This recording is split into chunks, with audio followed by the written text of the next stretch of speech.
All right, so let's talk a little bit about the Carniolan honeybee traits. First of all, they're mild aggressive. They're not going to be as easy to work with as the Italians because they're in their own field all by themselves, the Italians are.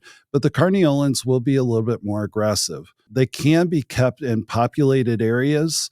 So if you're in a development or into a neighborhood that has a lot of homes close by, yes, you can keep these bees there. There's less drifting of bees from one hive to another.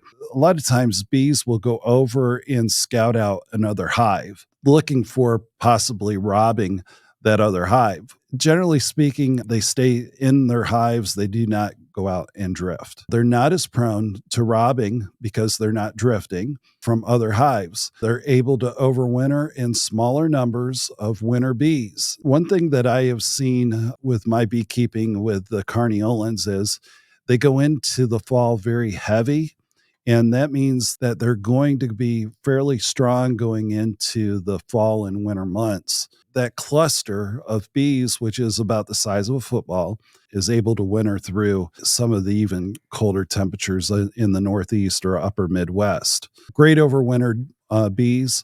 They're thrifty during the winter. They conserve their honey stores.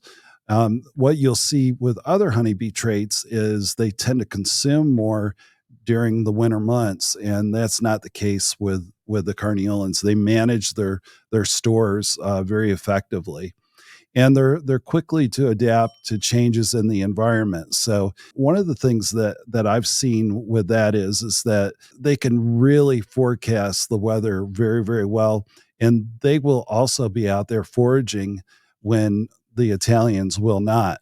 And what my calculations have been over the years is about a 13% increase in nectar collection than what the Italians were. So they're good for areas with longer winters. Like I said, the New England area, upper Midwest, excellent bee to consider there. Brood production, again, is very, very good, but it takes them a little bit after the maples bloom.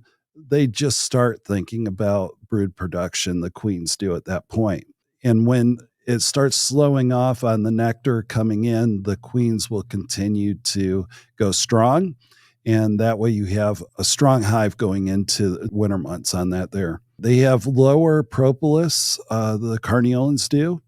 And they also have an increased resistance to various brood diseases. So hygienically, they're a very good bee there. Like I said just a minute ago, is that the nectar flow, when it gets started, they're a little slow on their buildup.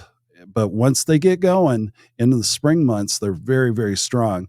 So you have to get in front of the brood production. When you see that queen has laid 3, 4, or 5 frames of brood or more, that means you're going to need to add on a super to not have any kind of swarming going on in the next 3 to 5 weeks. They do forage earlier in the morning, the Carniolans do. They will go after dusk. It's amazing to see them out flying just with a very minimal light in the morning and very minimal light at night. You can just see them all flowing back into the hive.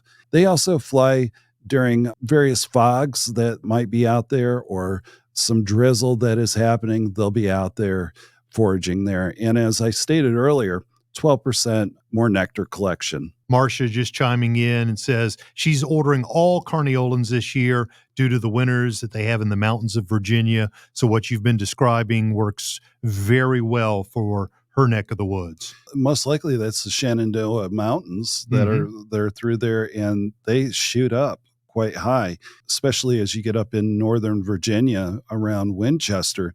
You're going to see some really tall mountains up in that neck of the woods, and excellent bee for that mountain living.